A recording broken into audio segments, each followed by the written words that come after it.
မင်္ဂလာပါ EV's Kitchen ကနေကြိုဆိုပါရစေ။မန်ဤကဒီနေ့မှာဒီကပ်ပလတ်လေးတွေကိုဘယ်လိုသုံးရတယ်လဲဆိုတာကိုပြောပြပေးမယ်เนาะအဲ့တော့ကပ်ပလတ်ဆိုတာဘာလဲဆိုလို့ရှိရင်ဒါကပန်းဆွဲတဲ့ခေါင်းလေးတွေကိုသူကပြောင်းပြီးတော့သုံးလို့ရတဲ့ဟာပေါ့เนาะ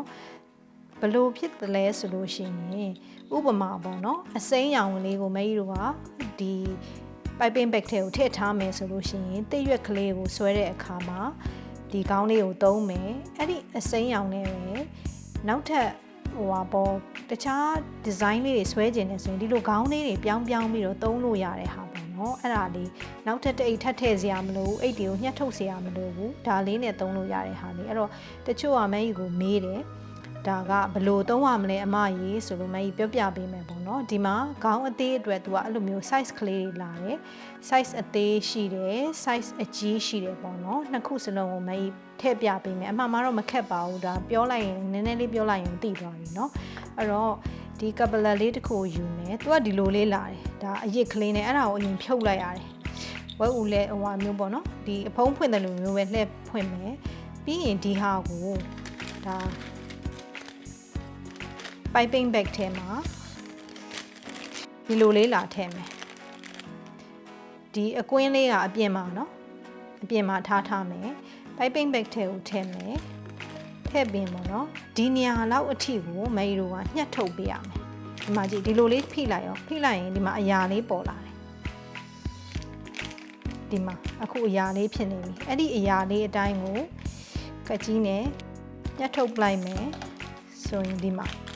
ဒီလိုဖြစ်ပြီเนาะအဲ့ဒီမှာမှကိုထည့်ခြင်းတဲ့ခေါင်းလေးကိုဒီလိုလာစွတ်မယ်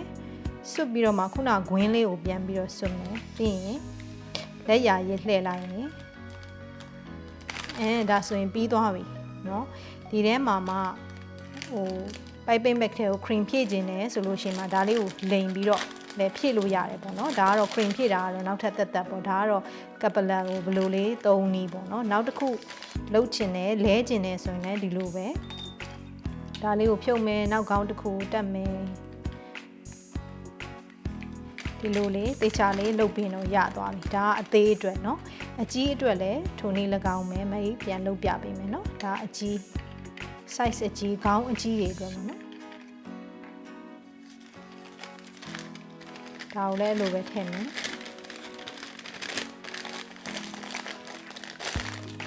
တင်းလေးဆွဲလိုက်ရင်ဒီအရာလေးပေါ်လာမယ်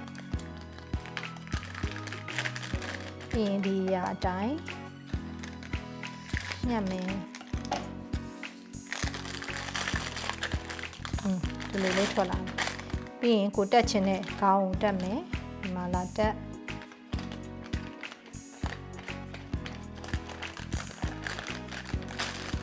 ကဲဒါဆိုရင်တော့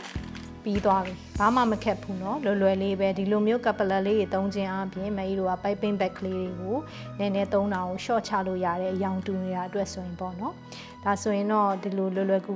ကပ်ပလတ်ဘယ်လိုလုပ်လဲဘယ်လိုတက်ရတယ်ဆိုတာကိုသိသွားပြီเนาะနောက်ဗီဒီယိုမှာပဲမကြီးတို့ပြန်ဆုံကြမယ်เนาะ